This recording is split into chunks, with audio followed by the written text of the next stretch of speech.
Matthew chapter 1 verse 24.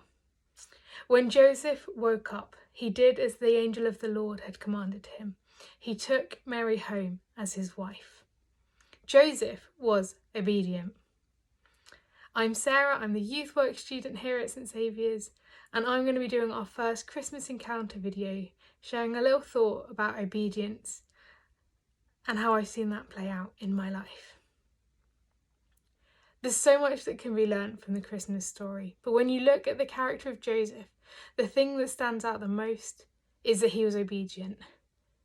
In a really scary, stressful and overwhelming situation, where he could easily have said no, Joseph said yes to God and did the most incredible and amazing thing.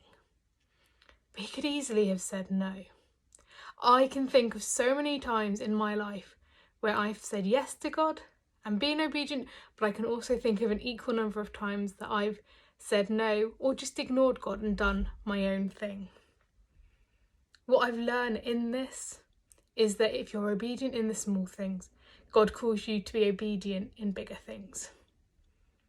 Being obedient in small things, like praying for someone when God nudges you to, or sharing a verse or a picture when you get given one, means that when you're doing things like that, God can call you to be obedient in bigger things.